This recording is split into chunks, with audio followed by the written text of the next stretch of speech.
So hi everyone, this is Jawas Taufiq, second year MBBS. और आज हम बात करने वाले हैं इमीडिएट नेक्स्ट जो इंपॉर्टेंट वीडियो में लाने वाला था।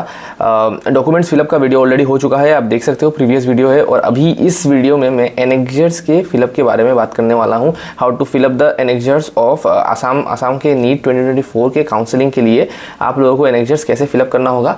और उसके मतलब बाद एक बहुत ही ज़्यादा इंपॉर्टेंट डॉक्यूमेंट जो सबको जिस डॉक्यूमेंट में कन्फ्यूजन होता है कि एमबीबीएस और बीडीएस का जो बॉन्ड होता है, या आप बोल सकते हो अगर आप एमबीबीएस में करना चाहते हो तो उसके लिए एक जो बॉन्ड या डीड ऑफ एग्रीमेंट होता है उससे कैसे फिलअप करते हैं। सो उसके बारे में भी हम इन डिटेल बात कर लेंगे। बने रहिए इस वीडियो में, एक ही वीडियो है, देख लेना, ठीक है। तो मुद्दे की बात पे आते हैं, लेट्स बिगिन। ओके, उससे पहले please subscribe to my channel.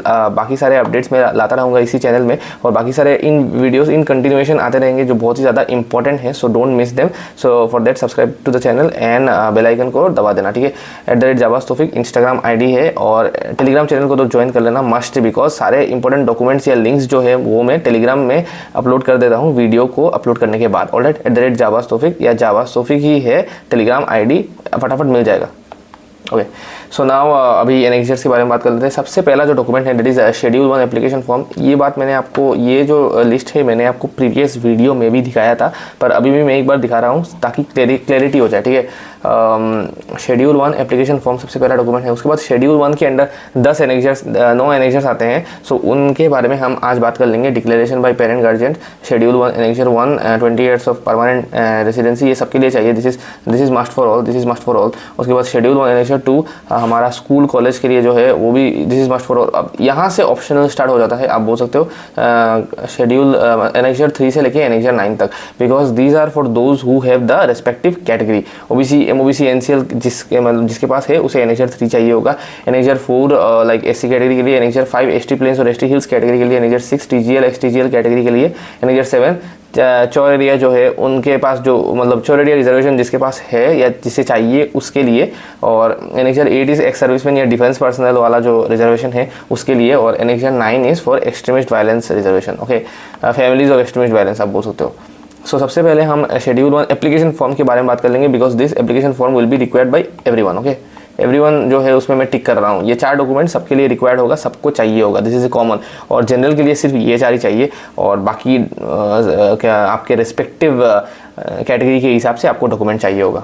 So application form के बारे में, शेड्यूल 1 एप्लीकेशन फॉर्म बहुत ही ज़्यादा इजी है। सबसे पहले आपको नीट का जो रोल नंबर है वो फिलअप करना होगा। आसाम का स्टेट रैंक, आसाम का जब मेरिट लिस्ट निकलेगा, उसमें आपका स्टेट रैंक लिखा होगा, ठीक है। मेरिट लिस्ट ऑफ आसाम आप बोल सकते हो, स्टेट मेरिट लिस्ट जो बोलते हैं, स्टेट मेरिट लिस्ट में आपका आसाम का रैंक लिखा होगा, ठीक है। आसाम में आपको कितना स्टेट रैंक मिला है वो आप लिख देना। उसके बाद ये सब तो आपको आता ही होगा। नेम इन ब्लॉक लेटर्स होना चाहिए, नेम आप लिख देना, father's name, mother's name, full postal address, ये सब आप लिख देना। फोटोग्राफ जो है उसमें क्या है कि आपको फोटो पेस्ट करना है, मतलब ग्लू से पेस्ट करना है, स्टेपल नहीं करना है, अच्छे से लिखा हुआ है, गलती मत करना। और इधर आपको अपना सिग्नेचर भी देना होगा, छोटे से सिग्नेचर दे देना, ठीक है, बट फुल सिग्नेचर दे देना। उसके बाद ये सब तो आपको आता ही होगा, mobile number, telephone number, email ID, as on 31 December of the year of admission, मतलब इस साल अगर आप एडमिशन लेने वाले हो तो आप बोल सकते हो कि 31 दिसंबर 2024 तक आपका जो एज होगा वो आपको इधर लिखना है। ऑलराइट, उसके बाद मतलब बहुत ही ज़्यादा इजी है। और अगर एकदम ही मतलब एज समझ नहीं आ रहा है कि कितना दिन हुआ है, ChatGPT में मार देना, आ जाएगा ऑटोमेटिक। उसके बाद परमानेंट होम एड्रेस, ये भी आप लिख देना। फिजिकल आइडेंटिफिकेशन मार्क, ये भी आपको पता होगा। Nationality, state in which application is permanent resident, ये तो आसामी होगा, आप बोल सकते हो। यूनिवर्सिटी, बोर्ड, काउंसिल, अब अगर आपका CBSE है तो CBSE लिखना, पूरा नाम लिखना, ठीक है। और अगर आपका एसएक है तो पूरा नाम लिखना, Assam higher secondary education council. उसके बाद रजिस्ट्रेशन नंबर तो नॉर्मली दिया नहीं जाता है, आप बोर्ड, हाँ, रजिस्ट्रेशन नंबर जो है वो आपको एसएक का या CBSE ने आपको जो दिया है वो लिखना है, ठीक है। उसके बाद कैटेगरी, जनरल कैटेगरी लिखना है, या SC कैटेगरी, ST, आपका रिस्पेक्टिव जो कैटेगरी है वो लिख देना। उसके बाद कोर्स ऑफ चॉइस, MBBS या BDS है। अगर आपका दोनों ही प्रीफरेंस है तो दोनों टिक कर देना, अगर दोनों नहीं है तो एक ही टिक करना। ये एक्चुअली आपको आप बोल सकते हो कि लाइक एडमिशन के टाइम पे आपको चाहिए होता है, पर कभी कभी क्या होता है कि ऑनलाइन काउंसलिंग के वक्त भी ये फिलअप करने को दे देते हैं, ठीक है, इसीलिए मैं आपको बता रहा हूँ। अब उसके बाद आपका ऑर्डर ऑफ प्रेफरेंस जो है, मतलब चॉइस फिलिंग जो है आपको वो करना होगा इधर। सो वो चॉइस फिलिंग जो आपने मतलब उधर तो आपको ऑनलाइन चॉइस फिलिंग ही करना होगा काउंसलिंग से पहले, इसी मतलब एडमिशन से पहले, इसीलिए आपको ये इस बात का चिंता करने का ज़रूरत नहीं है, ठीक है। उसके बाद details of the examination past, ये भी मैं आपको बाद में बता दूंगा, डोंट वरी। और इधर ये चीज़ ईजी है क्लास 10 में आपका जो बोर्ड है, सेवा बोर्ड है या सीबीएसई बोर्ड है, वो लिखना है, कॉलेज का नाम या स्कूल का नाम लिखना है, ईयर ऑफ पासिंग लिखना है, division, first division, second division, third division या परसेंटेज ऑफ मार्क्स जो है वो लिखना है। ये क्लास 12 का है। उसके बाद आपको अपने सब्जेक्ट्स का मार्क्स लिखना है। ये मैं आपको बाद में बता दूंगा, डोंट वरी अबाउट इट। ये आपको अभी फिलअप नहीं करना होगा, ठीक है।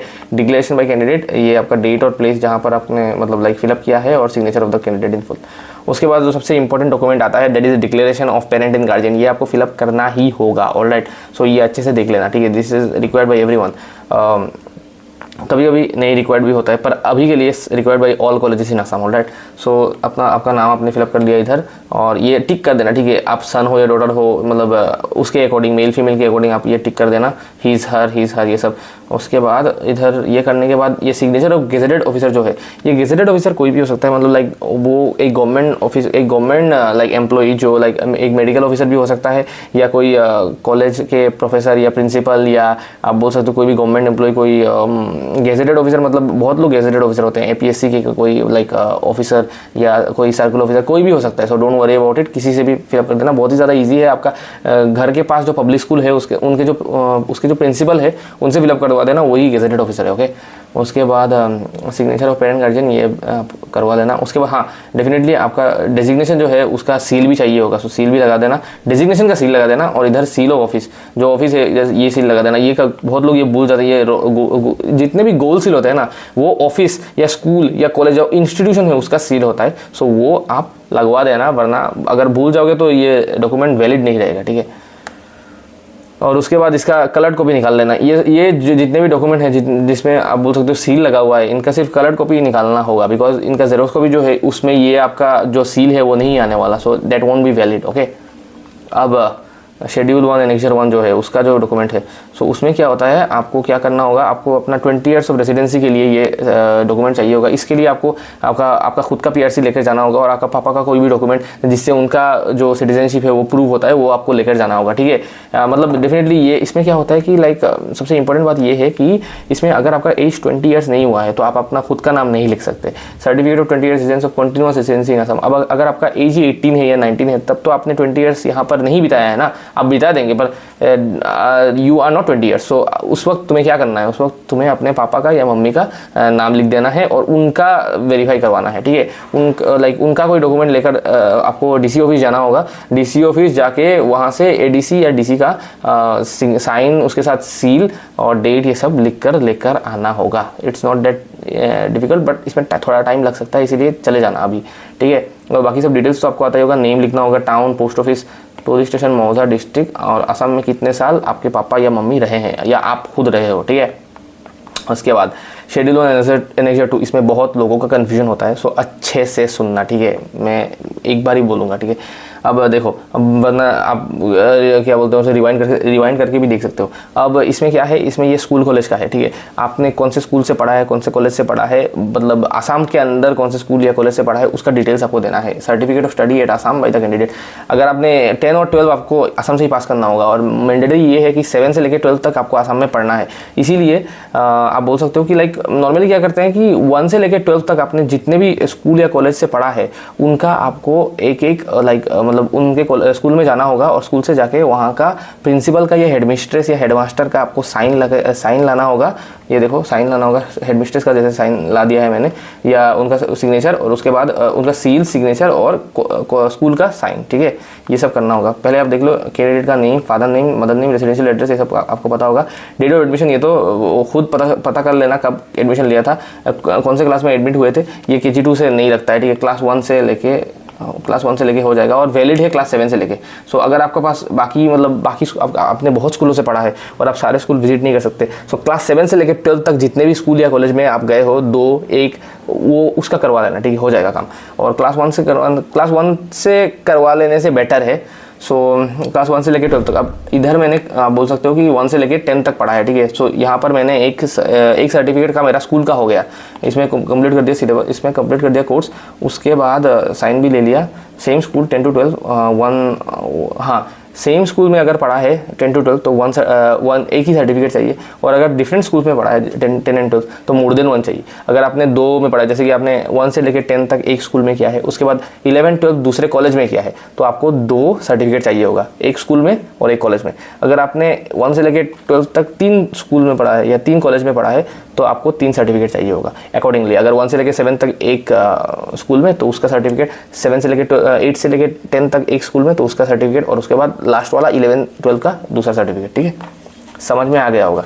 अब देखो मैंने ये 11 12 मैंने दूसरे कॉलेज से किया है, इसीलिए मुझे एक और सर्टिफिकेट, यही सेम एक और सर्टिफिकेट लगा। इसका कोई ए या बी नहीं है, ये NXT 2 का दूसरा एक और सर्टिफिकेट मुझे चाहिए था और मैंने बनाया। ठीक है, इसमें भी सेम है सब कुछ details, date of admission, class admitted 11 12 मैंने देख सकते हो 11 12 11 में मैंने एडमिट किया था, 12 में मैं लेफ्ट कर दिया स्कूल, उसके बाद कंप्लीट कर दिया कोर्स, उसके बाद हाँ सो फिर से मैं कॉलेज में गया, कॉलेज में जाके प्रिंसिपल ने साइन दिया, उसके बाद प्रिंसिपल ने अपना सील दिया, उसके बाद कॉलेज का जो सील है वो भी चाहिए होता है, सो वो भी इंपॉर्टेंट है, वो मतलब याद से ला देना। ठीक है, ये गोल वाला जो साइन होता है ये इंस्टीट्यूशन का साइन होता है, दिस इज़ वेरी इंपॉर्टेंट। ठीक है, अब देखो अब ये है, ये 4 डॉक्यूमेंट्स जो है ये सबको चाहिए होता है। ये मतलब like it is important for each and every one who is going to participate in Assam's counselling. पर ये जो डॉक्यूमेंट है that is for the respective category.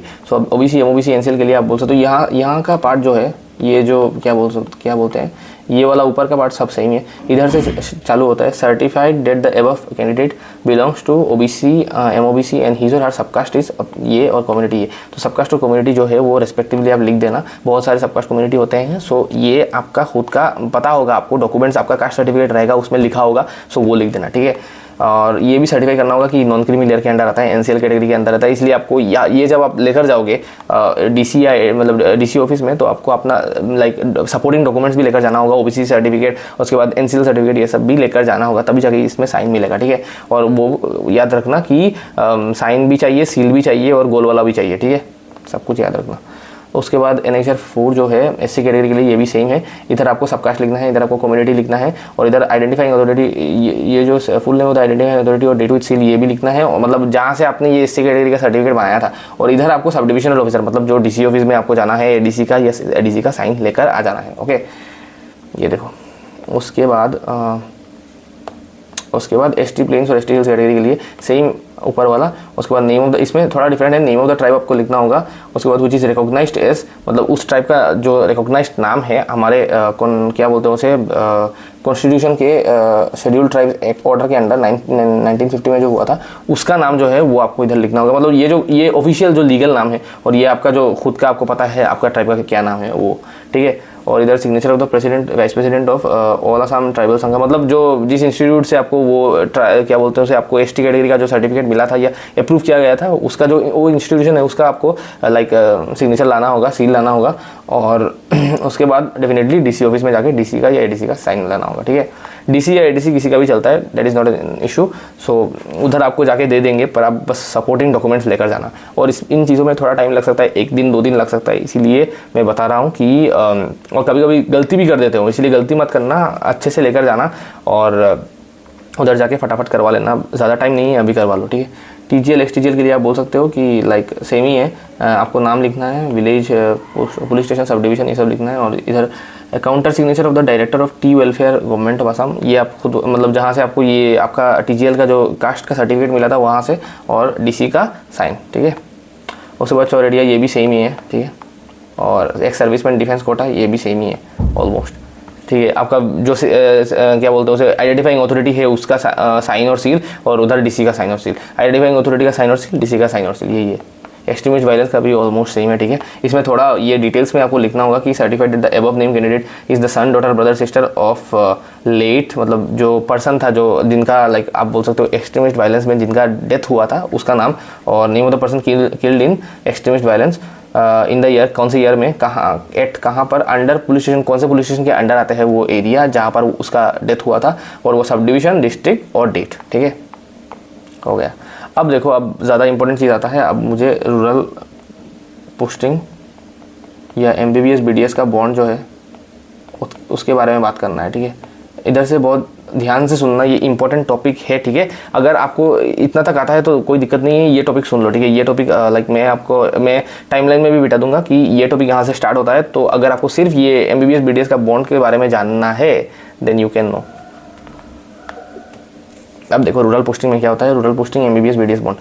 सो पहली बात, जो असम में आपको MBBS अगर आप करते हो, देखो MBBS आप करते हो, MBBS में आपको पढ़ाई करते हो 4.5 ईयर्स, उसके बाद 1 ईयर इंटर्नशिप, ऑलराइट, तो टोटल हुआ 5.5 ईयर्स। इन 5.5 ईयर्स को ख़त्म करने के बाद आपको 1 ईयर रूरल करना होगा, मतलब कंपलसरी रूरल ड्यूटी करना होगा। या ये देखो, compulsory rural posting after completion of MBBS course. After completion of MBBS course all candidates have to do 1 year compulsory rural service और 5 years of state health service. मतलब किसी भी जगह पे अगर आपको गवर्नमेंट सर्विस मिल गया है, स्टेट में या गवर्नमेंट में, आसाम के अंडर ही किसी भी NHM में या किसी भी PHC में या किसी भी सिविल हॉस्पिटल में, वहाँ आपको जाके 5 ईयर्स के स्टेट हेल्थ सर्विस का लाइक सर्विस करना होगा, या आपको रूरल सर्विस करना है 1 साल का, ठीक है। जिसके बाद आपको PG में स्टेट कोटा मिल जाएगा। मतलब जो नीट PG होता है उसमें आपको 50% स्टेट कोटा होता है, 50% आसाम का स्टेट कोटा, वो आपको मिल जाएगा, ऑलराइट। सो अब ये जो है, इस चीज़ को मतलब लाइक इम्प्लीमेंट करने के लिए शेड्यूल 2A को मतलब लाइक एक धारा बनाया जाता है कि शेड्यूल 2A जो है वो एक डॉक्यूमेंट है जिसमें डीड ऑफ एग्रीमेंट है, जिसमें आपका बॉन्ड साइन होगा। मतलब लाइक आप जो MBBS में जो ड्यूटी करोगे उसका बॉन्ड यहाँ पर साइन होगा, ठीक है। शेड्यूल 2 है डीड ऑफ एग्रीमेंट। इसका क्या होता है, to be executed by all candidates admitted in MBBS course. मतलब इसमें ये है कि MBBS ख़त्म होने के बाद आपको इधर सर्विस करना है, या आपके पास एक और ऑप्शन है, पेनल्टी देना है। सो पेनल्टी कितना होता है और सर्विस कितना होता है वो भी हम देख लेंगे। आइदर 5 ईयर्स का स्टेट हेल्थ सर्विस में आपको ड्यूटी करना है, या 1 ईयर कंपलसरी रूरल सर्विस करना है, और अगर ये नहीं किया है then penalty of 30 lakh rupees. Schedule 2B क्या कहता है, schedule 2B is regarding BDS में भी सेम ही है, आपको 5 ईयर्स का स्टेट हेल्थ सर्विस करना है, या 1 साल का रूरल सर्विस, या अगर ये सब नहीं किया है, सर्विस नहीं किया है, तो पेनल्टी देना है ₹20 लाख का, ठीक है। और ये जो डॉक्यूमेंट है ये कोर्ट में जाके फिलअप करना होगा, ये खुद के बस की बात नहीं है। इसमें कोर्ट में जाइए, एफिडेविट बनाइए, वहाँ से जाके फिलअप कीजिए, वहाँ से जो जज है या कोई भी जो अथॉरिटी है उसका साइन लीजिए, और उसके बाद उसका सील लीजिए। वो पूरा जो मतलब लाइक प्रोसीडियर है वो मैं किसी और वीडियो में बता दूंगा, बिकॉज बहुत ही लंबा प्रोसीडियर है। सो वो करना होगा। उसके बाद आके कॉलेज में आके प्रिंसिपल को सबमिट करना होगा, वो सिग्नेचर देंगे, तब जाके बॉन्ड वैलिड हो जाएगा। और अगर ये सब बॉन्ड नहीं करना है देन क्या करना होगा कि फर्स्ट अटेम्प्ट में नीट PG निकालना होगा, ठीक है। तो यही ऑप्शन है कि अगर ये सब नहीं करना है, don't want to do rural bond skip करना है, देन नीट PG जो होता है, NEET PG exam first attempt में AIQ के थ्रू कट ऑफ क्लियर करना होगा, ठीक है। समझ में आ गया। ये सब हमको बताया नहीं गया था, हम आपको बता रहे हैं, ठीक है। और उसके बाद एक और चीज़ है, जब आप PG का बोल सकते हो, नीट PG ख़त्म कर देंगे, मतलब नीट PG में आपका हो जाएगा। उसके बाद आपको 3 ईयर्स PG से मतलब लाइक पोस्ट ग्रेजुएशन करना होगा, पोस्ट ग्रेजुएशन कोर्स करना होगा, ठीक है। और PG diploma candidates in Assam medical college after completion of their course. अब कोर्स कंप्लीट करने के बाद आपको 1 साल फिर से ड्यूटी करना होगा, 1 साल work in secondary and tertiary care government hospitals for Assam for a period of 1 year. So यही बात है कि PG करने के बाद भी 1 साल सेकेंडरी या टर्शरी गवर्नमेंट हॉस्पिटल्स जो होते हैं आसाम के, वहाँ पर 1 साल ड्यूटी करना होगा। And this can't be skipped, ये करना ही होगा, ठीक है। सो यही बात थी, यही इन्फॉर्मेशन था। This is all about this video. Thank you and have a very great day. Subscribe कर लेना।